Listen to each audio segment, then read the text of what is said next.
Hello, hello to all of my Sunflower Nation members. I'm very excited today. I have a special guest with me, Tanisha Williams, better known as Miss Inspiration. Hello, thank you for having me, Edith. I'm so excited to be here. Excited to have you. So, Tanisha, or rather, Miss Inspiration, please tell us a little bit about yourself and your leadership journey. So I am Tanisha Shanae, Miss Tanisha Williams, Miss Inspiration. I go by many names, and I have had a very unique journey in leadership. Starting back right out of college, actually took my first leadership role in JP Morgan as an IT site manager. And that was kind of the opening for me to realize that it was something that I wanted to do, something that was kind of ingrained in me.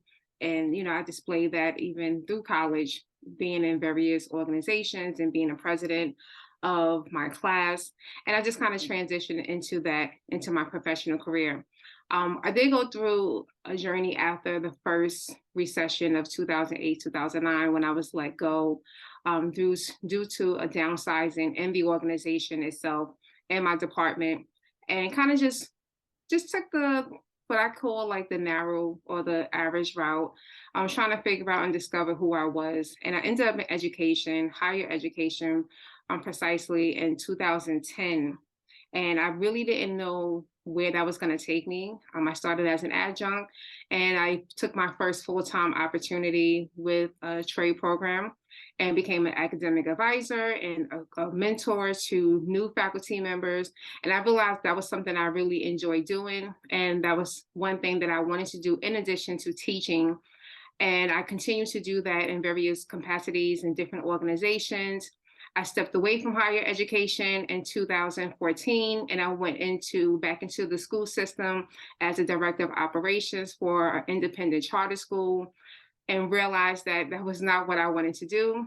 So I took a huge leap and decided to go into consulting and really focus on being an inspirational speaker, being that life coach, lifestyle strategist to help people to navigate the life that they truly desire for themselves and what they really wanted to do, tap into their gifts, their talents, outside of just saying, this is my major that I majored in college, and this is the career that I applied for, and they gave me an opportunity, and I'm just letting that manifest and work for me. So And wait a second, hold on. So you talk about taking this huge leap, going from academia and just jumping into consulting. Did you actually leave your job and do that? yes, in August of 2015, I quit my job. Awesome. Not many people would respond awesome to that, but considering I did something similar, I will say awesome. I definitely Yes. want to hear how that all worked out for you. But was there a moment that kind of triggered that decision? So this kind of ties into the other aspect of my life of how Miss Inspiration was birthed, through my weight loss journey, and just realizing that I had more in me, and I was reaching out to schools and different community organizations offering opportunities to do workshops. And I received an opportunity to work as a consultant with a school to provide just wellness programs and give them assistance in developing a curriculum for their staff and for their students. And that's what really gave me the idea that I could do it. But also looking at the organization that I was at did not provide, it was totally against everything that I believed in. Um, I had really gotten to a point where work-life balance meant a lot for me. My health meant a lot. And it was my top priority. And the job, for me to be a director of operations of an elementary school, they made me feel like I had to be on call 24/7. And I just didn't believe that was necessary for K-5 when children are going home at 4 p.m. We did not have our own building, so I was not responsible for the physical building. We were renting out, so if there were any issues, I had someone to go to, which was the landlord. And so I just was like, it was just a conflict of interest of my values. It was a conflict of interest of just who I was, and I was just like, no, I can't do this anymore. I think Like a it lot was of just women experience that same challenge in trying to figure out a balance when they're put into these roles that they certainly can manage, but for whatever reason, there's this notion that you're on call 24 hours a day. yes, And what a lot of women have done is they just continue to grind it out, and they don't make their health a priority or their social life a priority. Is just work, work, work, and yeah. the rest of their life gets neglected. So I'm Hmm. happy that you were able to make that decision, and really set those boundaries. I think that in itself is courageous. So what would they Yes. be calling you about all hours of the night for, 24 hours a day, if you don't So let me own the tell you building? the craziest thing that ever happened. It was 10:30 at night. I got a call from the executive director. We didn't even have like a normal structure. The principal was not the leader of the school. So we had an executive director and she called me at 10:30 because before I left, I ordered food for the board. The board was having a meeting and someone's food was not correct.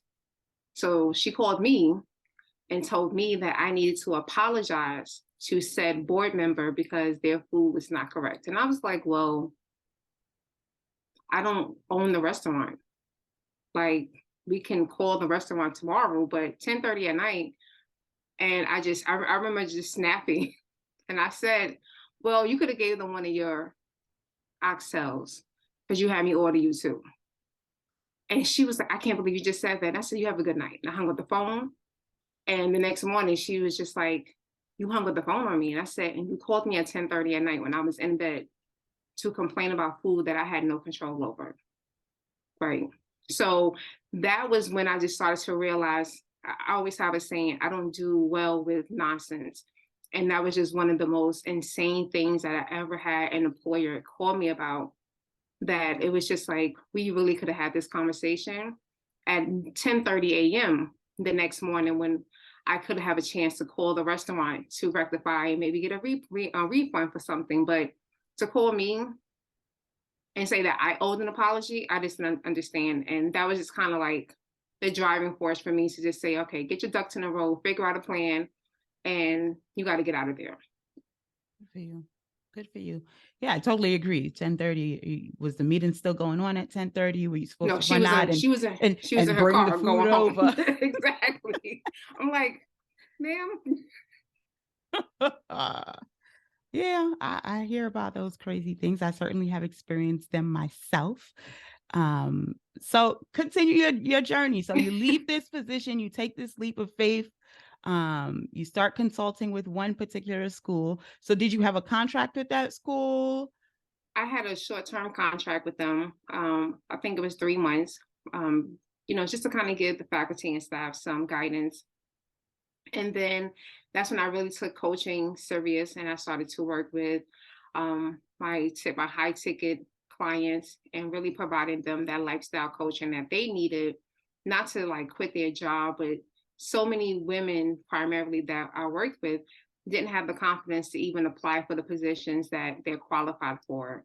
So, a lot of the coaching was really just helping them to renew their mindset and start to figure out who they were and start putting them in those organizations that they did belong. So I'm not one of those people that's like, quit your job and, become an entrepreneur, but sometimes you have to walk away from the unhealthy to find yourself in the best environment that's going to cultivate your skills and talents and allow you to thrive. Um, so 2016 is kind of where things shifted for me. 2016, I had my second ectopic, I had my second miscarriage, which Mm, resulted in an ectopic pregnancy. And honestly, Edith, it was one of the moments where I can honestly say I self-sabotaged. I just became very, frustrated. I became angry. And I don't even think it was because I had the miscarriage itself. I think it was because I almost died. And I kind of like, I got stuck on that aspect. wow. So I went from being Miss Inspiration to just like, I just sucked into a negative ball for a while and went back. So I actually did the opposite. I went back and I said, I'm just going to get a job. And even then, I didn't take full-time jobs. I would find, I was still trying to be purposeful. So I was taking independent contract opportunities, still tapping into my skills and my talents, but making sure that I was in environments that were purposeful. And, I had two great contracts. One where I worked with women and who were domestic violence survivors. Mm. And I was teaching them computer software skills. But a lot of times, God will open up opportunities where all the computers were shut down. And now we're just talking about life. And, I'm just speaking life into them.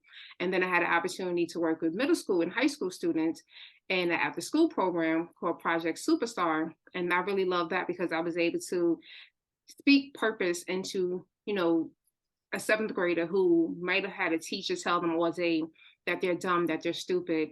And now we're starting to hone into what is your gifts? How can we start to change their mindsets?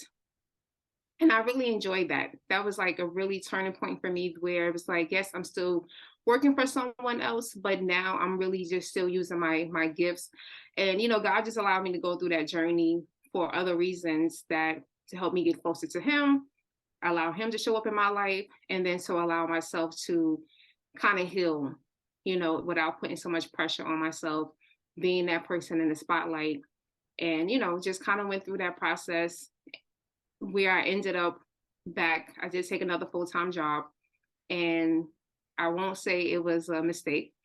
I feel like every opportunity is purposeful. It does open up doors that we don't know that's going to happen. And then I left that position in 2021.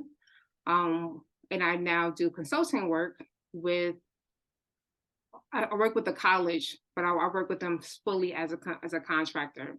So now I started off as an instructional designer, but now I became faculty trainer. So now I pretty much coach, and I help the new faculty who are teaching online to kind of just give them, again, that same inspiration, that motivation, while teaching them the technology that they need to be successful, but it's not in a structured way that it was before. And the school is in Boston, and I'm in New York, and I'm able to travel, and I'm able to work on my podcast and, get back to being Miss Inspiration. So they give me that balance that I need while I'm working through the other things to getting back to what I truly want to do. And I think that's something that a lot of people never get the opportunity to do, is find a balanced place. And I Right. think that's where I'm at right now. That's amazing. So I know, just to go back, you mentioned losing two babies, and I definitely um, sorry for that. That's heavy. Mm-hmm. Um, and I appreciate your transparency and even sharing that, because I know that is a difficult situation to deal with. Mm-hmm. Did you ever later have any children? Do you have children now? No, I don't. Not Is yet. that something you hope to do? I hope to, but I mean, the main problem is I am still single. So until that person comes along, this is the situation that I'm in. And I think that's the biggest challenge. My GYN is constantly like, we need a baby. And I was like, I need a man. Like, I I'm don't I don't accepting know what you can tell me. applications. I told him, I said, Give if me a you know some recommendation. some suitable, partners, we can definitely look into this. But So, sir, listeners, if you know someone, Miss Inspiration is looking for someone. So, tell me, what is your criteria for a man? What is that? Who's so Mr. he Inspiration? so he has to be in purpose. I actually just wrote a post this afternoon because I was rereading my journal. I went to Myrtle Beach the end of October and November. I stayed there for a month. And it was just a time for me to just kind of like reset. And one of the things that I did was I reread my book. I have a book about singles and what they should be doing during their season of single. And I reread the book the first two And this days that is I the was book there. based on the Book of Ruth, right? Yes. I love that book.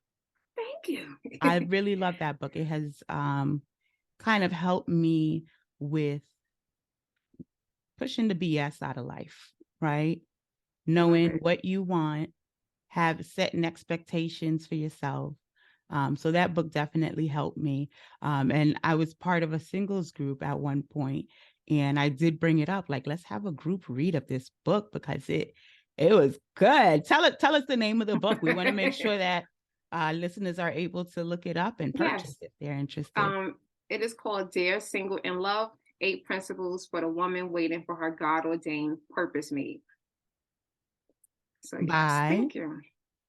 By Tanisha Shanae. And where can they find it? It's actually on Amazon. It Okay. is available as a Kindle, paperback, and I am um, still producing the audiobook. The audiobook will first be independent through my website. So you can't, it won't be on Amazon Audible until maybe spring. So maybe second quarter, I'll make it available on audiobook on Amazon. But definitely a good read. I definitely appreciated that book. Thank you. Thank you. So my list, yeah. So the first thing, he has to be on purpose. And I think that's something that I had to remind myself. Like I had met someone last year, amazing individual, and the one thing that they did not know, they didn't know their purpose. So it was like, yeah, we really can't be together because you're not going to understand how I move and operate. So I think that's one of the most important things. He has to be a man of God. Um, again, not religious, but have your own relationship with God. And that can look different for everyone. But I need to know that you are answering to God and not to just yourself and your ego. A man who just has great communications, who understands that communication is a two-way street, that they need to listen, but they also need to communicate and articulate their feelings, their desires, and the things that they want in their life as well. And someone who just truly just knows who they are and where they want to go, at least have an idea. We could all make a plan, but God can turn that around. That's right. But I need you to know that you have some kind of plan and you're heading in that direction. And I try not to put too much, like, I don't care about looks, I don't care about height. Those things don't matter to me anymore. I just need to know that you have a good heart and that you're a good person. And that can mean different for everyone. But when you define what that good person is, then make sure that that person embodies that. So those are the things that are really important to me. And yeah, I'm definitely open to meeting some All right. amazing You all people. heard it here. Mr. Inspiration, we're looking for you. Make sure I'm invited to the wedding. You know, I need a God baby or something. That's right. So it took this leap, right? You left your full-time job after starting there in 2016. You worked through 2021. And now you are back inspiring Being people. That mm-hmm. is amazing. So when you talk about getting contracts, right? What is your process for that for a young entrepreneur starting out? What would your tips be? Your top 5 tips for them be? So the things that I have found, first, tap into your network. A lot of times we don't like to open up our mouths and just say, this is what I'm doing. Are you, do you have a need? And I think so often we underestimate the people that we're connected to on Facebook. LinkedIn is really huge for me. I have connected with so many amazing individuals. So I always encourage anyone, especially young entrepreneurs, they're big on Instagram and TikTok, but I'm like, get on LinkedIn if you want to try to get to those leaders who are not well versed in Instagram and TikTok. And then I would also say sometimes you just have to invest. So I will actually reach out to virtual assistants to do those lead generations for me to get that list.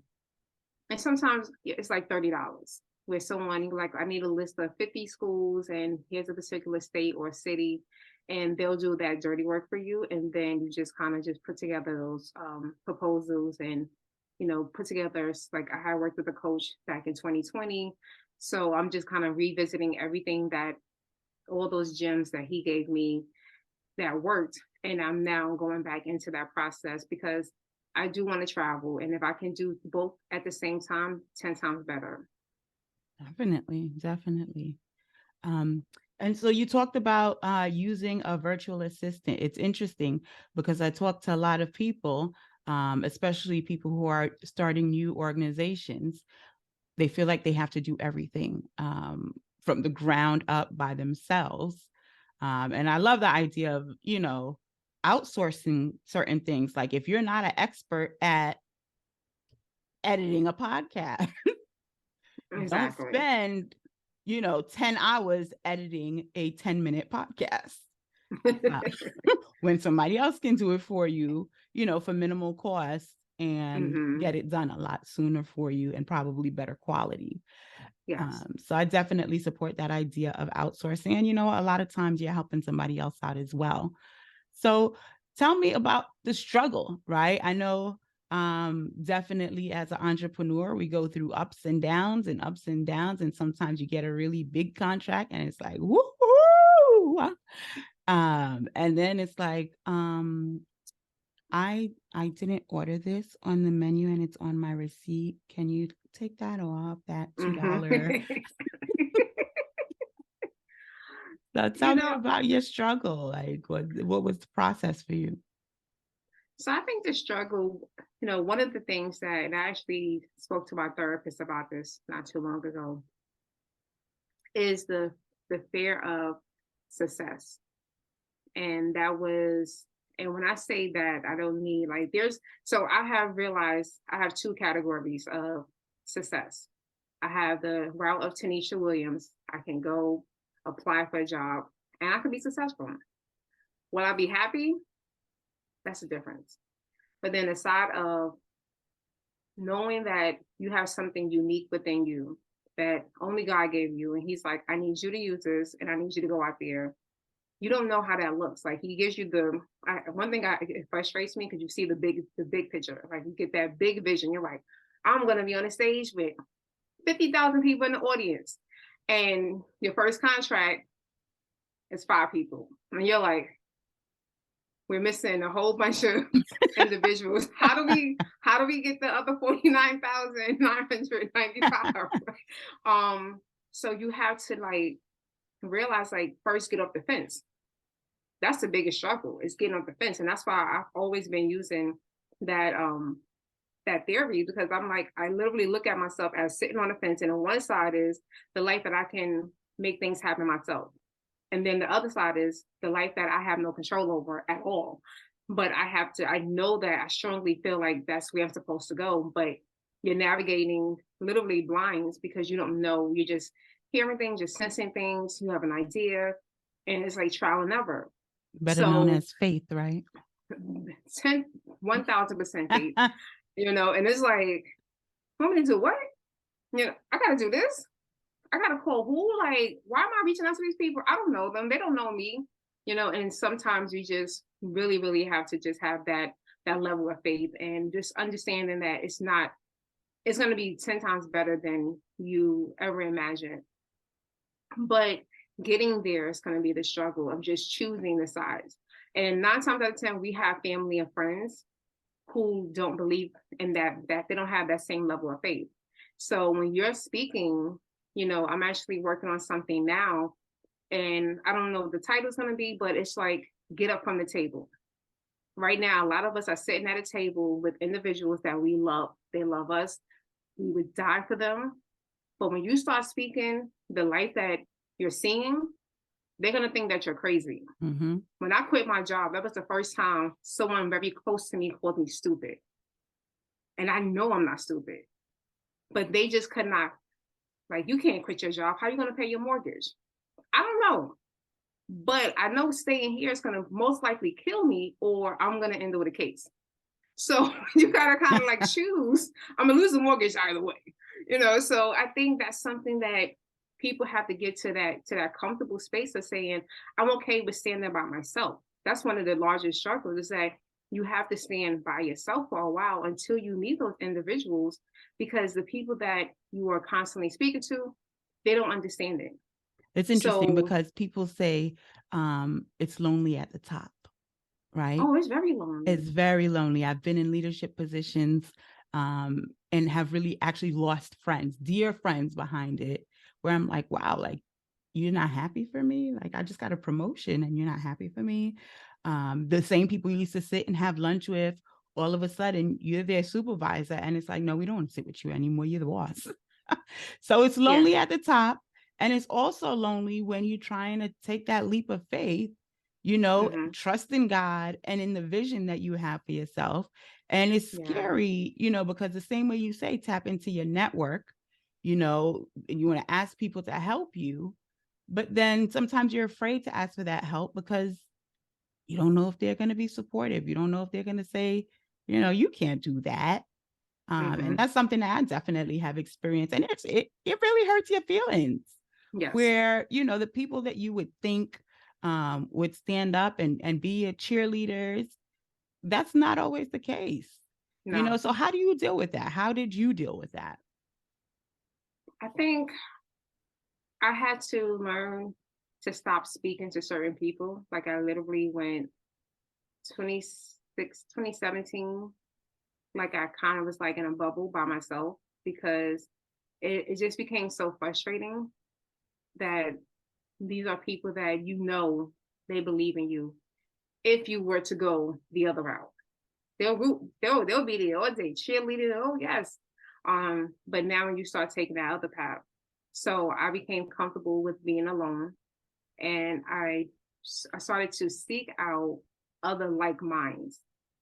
And I know Drake has that song, No New Friends, and I tell people that's actually the worst advice ever. We need to meet the new people. You know, um, I read this book 2016. It's called The Dream Giver by Bruce Wilkinson. One of the best books I've ever read because it literally will explain to you everything that you're going to go through. And the part of that book, he discusses a champion. And he says, we all need a champion because the champion has already gone that path. And they're going to come back and now tell you, they're going to give you the guidance. They're going to tell you, this is what's going to happen. This is what's going to happen. And they already know what you went through. So they're going to be able to help pull you away from, you know, that stage or that chapter that you're now closing out. So when you start to surround yourself with those individuals, that's what you need because they're going to tell you, especially I love the individuals that are telling you the truth. Like, look, you're going to have some broke days. Right? There's going to be some days where all you can afford is Vienna sausage. So get you some water because they're salty as ever because we don't want your pressure to be up. They're going to tell you about how their lights were off, how how they had to walk. They're going to tell you all of that.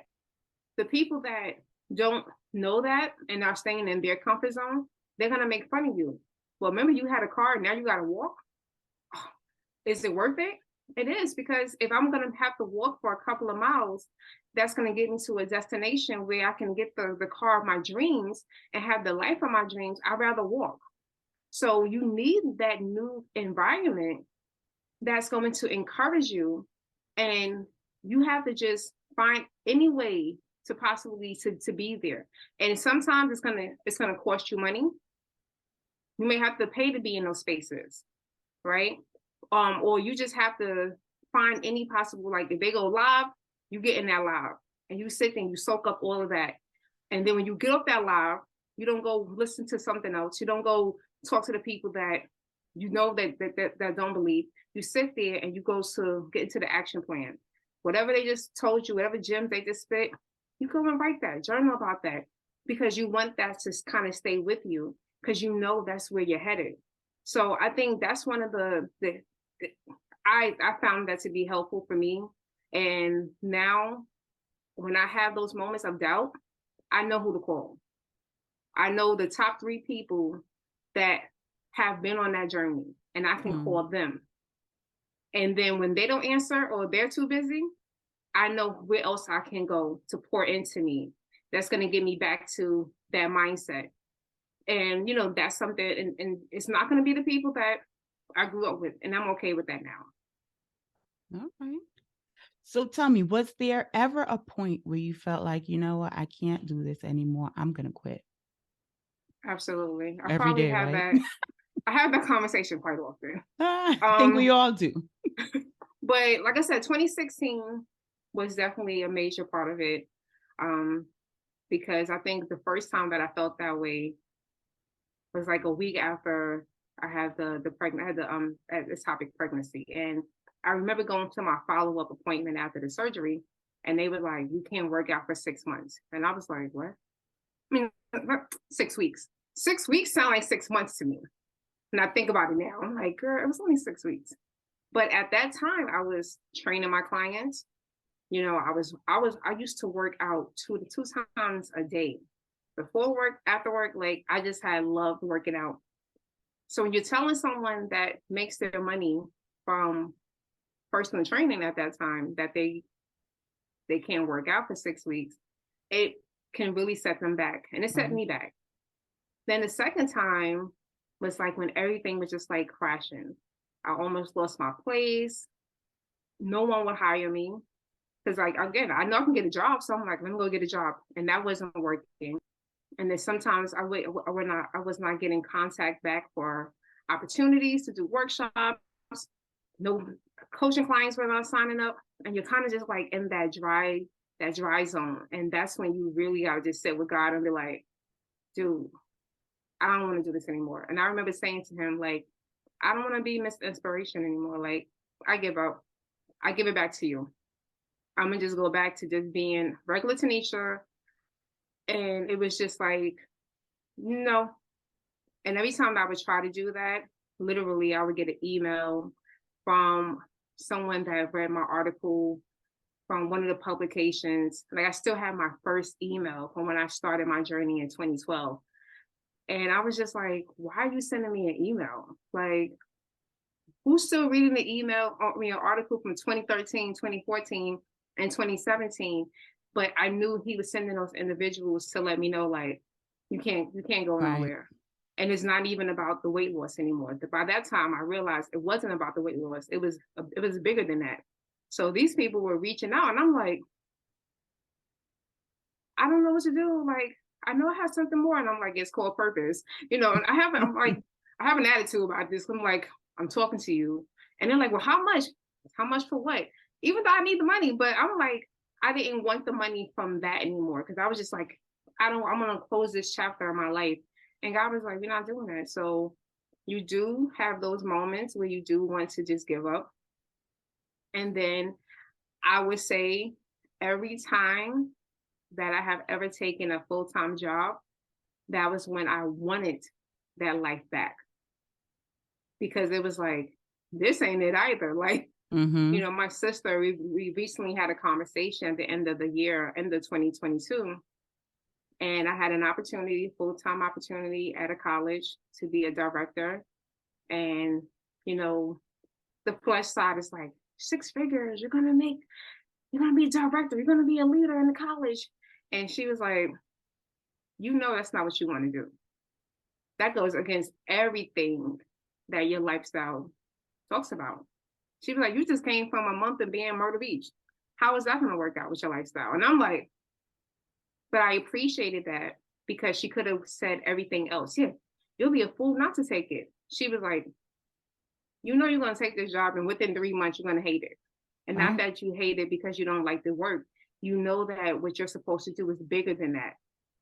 I think that's like the interesting part is that when you don't do it, that's when you do want to do it. And it's like you get hungry and you get that itch in you, like I want to go live. I Mm-hmm. want to talk. I want to just wake up in the morning and, be Miss Inspiration. But I have to sit in a 2-hour traffic to get to work.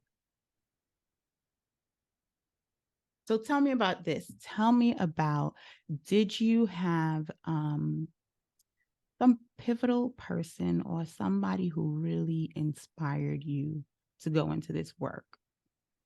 I When I was in high school, I used to intern at different record labels. So I was always close to individuals that would tap into their gifts. And I seen like how they were able to do that. So it's like I knew individuals that did this kind of work, but I couldn't pick up the phone and call them. But no, I never really had anyone close to me that I can. And I think that was the hard part because when you don't have someone that you can just say, "Hey, girl," or "Hey, sir," you know, you have to now look out for other resources to get you through that because no one had the same level of faith. Um, I had people that were religious, but when I told them what God was telling me to do, they thought I was crazy. They were like, God would never tell you to quit your job. So if you had to do it all over again, would you select the same path? Absolutely. Absolutely. When I think about the lives that I have impact, that's what matters to me. Um, I always think about, I remember this pastor that I met. Something told me to call her one day, and I was like, can we just go to lunch or something? Like, I just need to talk to you. And she said to me, and I remember that conversation. I told her I didn't want to be in this inspiration anymore. And I was like, I'm feeling it in myself, my spirit. And she was like, no, you're not, the spirit is not telling you to. She was like, that's you. You are trying to run away from what God gave you. And she said, every time that you choose not to speak, that's blood on your hands. Hmm. And that hit me. Like to this day, that still hits me because I think about the years that I did not speak. What could I have, like, whose life did I, you know, not help, And I think about, there was one time someone in my family introduced me to someone. Didn't know this lady too well. And one morning it just came over me like, send this message to these people. And it was just like, God gave me like 5 people, and she was one of them. Didn't know this lady. The next day, the person called me, my family member. What did you say to so and so? Again, I'm totally like lost, because I sometimes you'll be in the spirit and you'll write something and you won't really remember what you wrote. So I would have to go back to see it. And so I was like, why? Because they came in today and they were crying about what? So what I didn't know was that the person had lost their sibling. Their sibling was murdered. Hmm. And that morning that I sent the message, they were sitting on the side of their bed contemplating suicide. And my message came in at that appointed time, and that's what made them not do it. So Look I at think God. about those kind of moments. Look at God. I think about those kind of moments. So that's why I wouldn't. The challenges I wish we didn't have to go through. The ups and downs, the broke days. But even then, I said to someone a few weeks ago, I said, I learned to be happy when I was broke. And they was like, I would never want that. I said, but some of us have to, because I was spoiled. If I needed something, I'll call my mom, my sister, my godmother. I got it. Like Edith, like college, cell phone. Remember back then, text. We didn't have unlimited Our text messages, sidekicks. sidekicks. And I'm just be texting. Cell phone bill. They call me. Your phone bill is $150, and I'm like, oh, I'm sorry. Totally oblivious to life. So I was accustomed to always having, and then if they couldn't get it, I got it myself. So when and even that was amazing, because God shut down those connections. So I no longer had those people to just call, or they didn't have the resources to just give it to me. So now it's like, I really got to come to you and ask you, God, help me, feed me, clothe me, keep my He lights has a on. way of humbling us. He does. And it was just like, you don't have any money, but I still need you to be happy. And that's when I found my love for the water.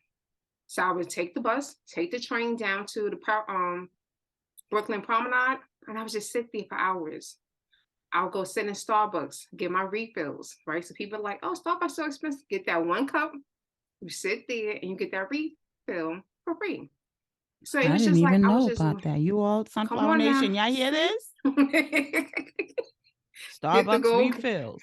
get the app, get them refills on coffee and tea, okay? What about on the refreshers? No, only on Um, coffee and tea. Yeah, not even cold brew. We got to get the regular iced coffee. But it's okay. Get you a tall, get them refills. So that's when, so I had to go through that, because that was my story. Some people didn't grow up with the same background as me. So they found happiness other ways. So I had to find happiness in my broke season. And I was just like I will never forget the first time that I was able to travel again. I had to take Greyhound to Charlotte. When I say that's a humbling experience, I was so thankful to be able to have the time and the resources to go. But the one thing I said to God when I got off that bus, I said, Lord, thank you. But I'm going to ask you that you increase my finances so that I can get back on the plane. And not Lord, spirit. please never put Like me back on that bus. like I was like, and not spirit. And that's when I realized you had to be so clear. Like I was like, no, God, I need Delta. I need my Delta Amex card. Like I was very clear and I got everything that I want. Absolutely. I definitely believe in that, asking for exactly what you want. That's why I know Mr. Inspiration's on his way. And we just have to be patient and obedient. And he'll be there. He'll be there with my Yes, God, baby.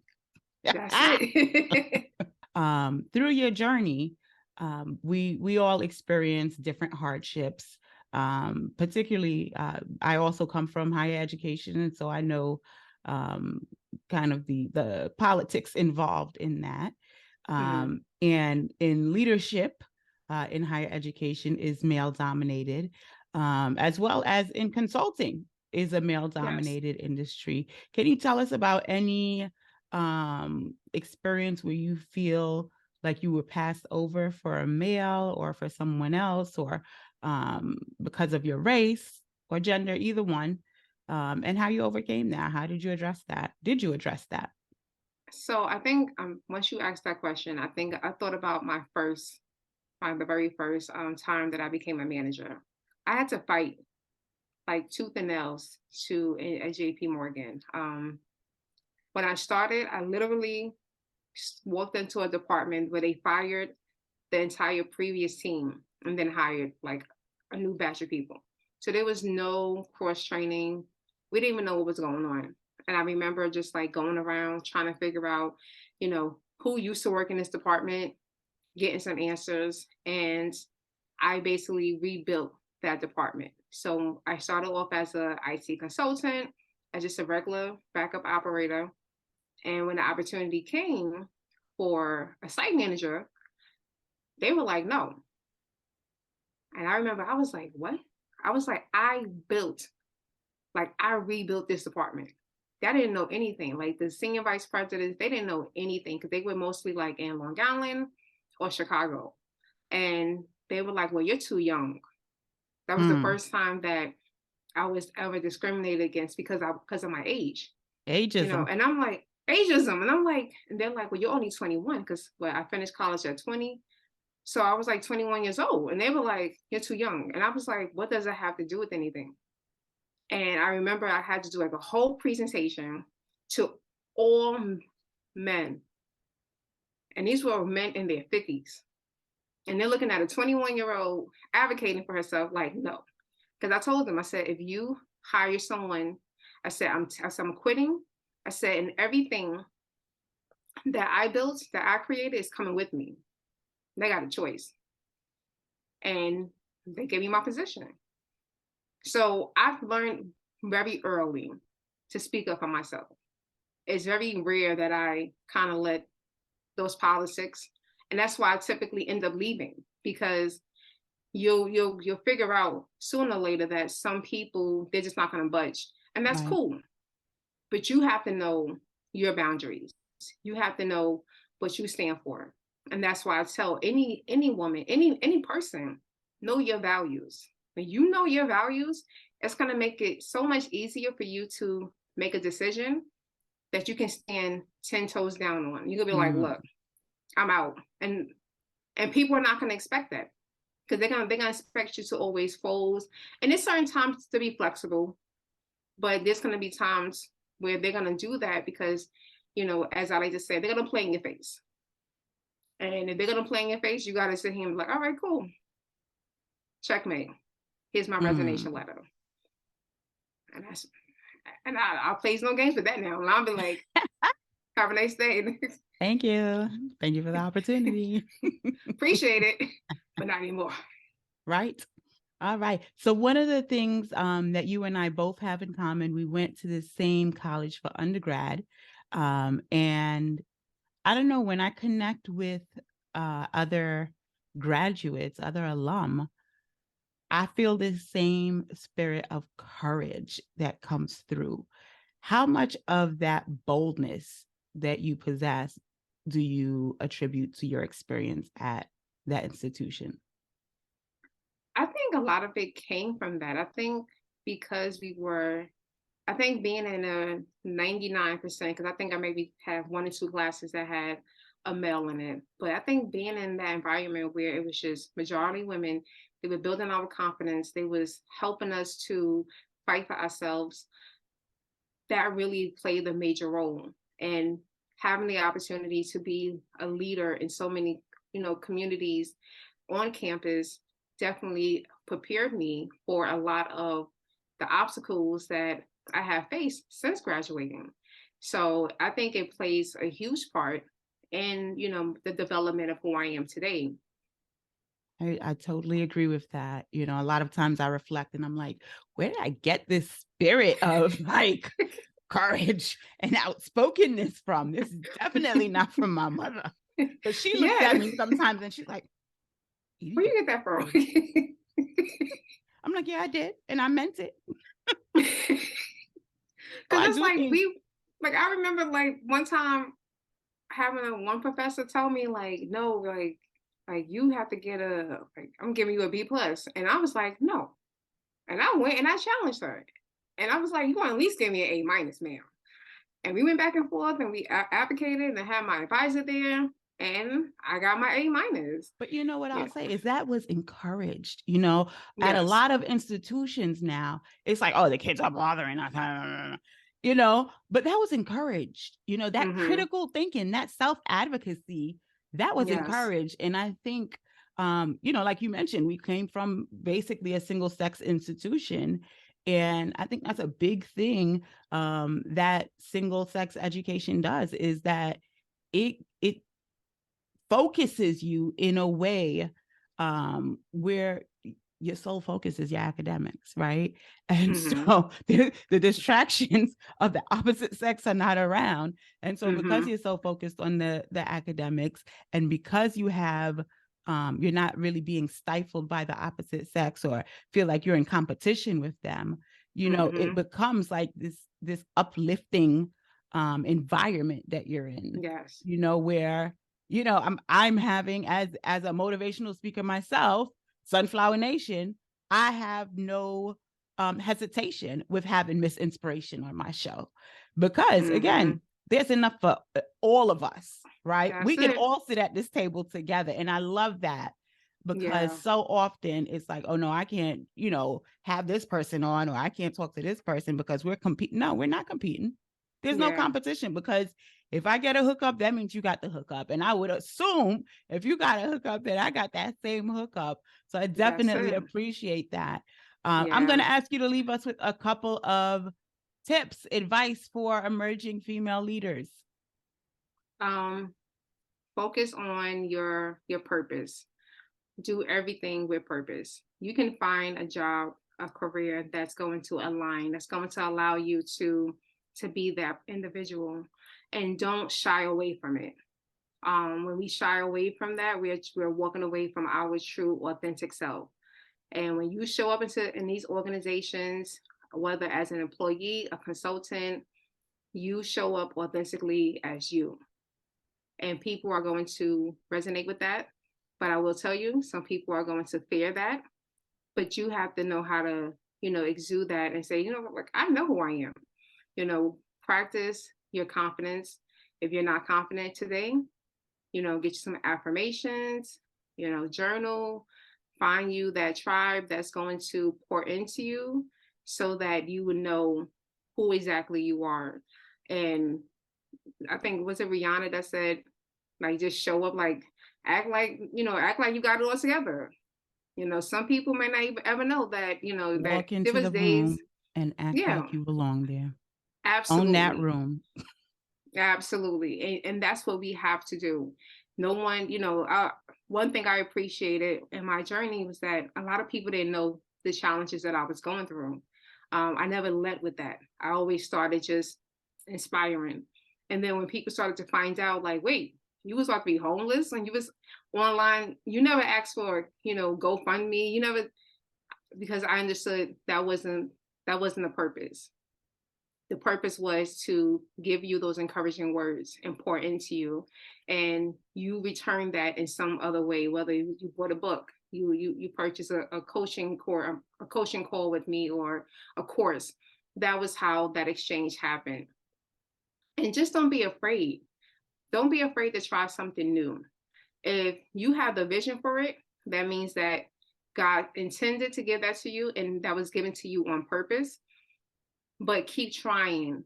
Lloyd has a song called, there's a singer, Lloyd, he has a song called True. And he said, basically, I'm gonna paraphrase it, but never give up on the dream, but you may have to take another path to get to that dream. So that's what we have to do. If your strategy the first time didn't work, doesn't mean that the dream is not possible. It just means step back. Maybe I need to try a different route. Or maybe where you are is not where you're supposed to be. So if you're not getting the calls in New York City, maybe you're meant to be in North Carolina and, in Denver. There's 50 states. Look how many countries we have. Someone out there needs it. And you might just not be in alignment with the right environment. And that's something I tell, and that's even in dating.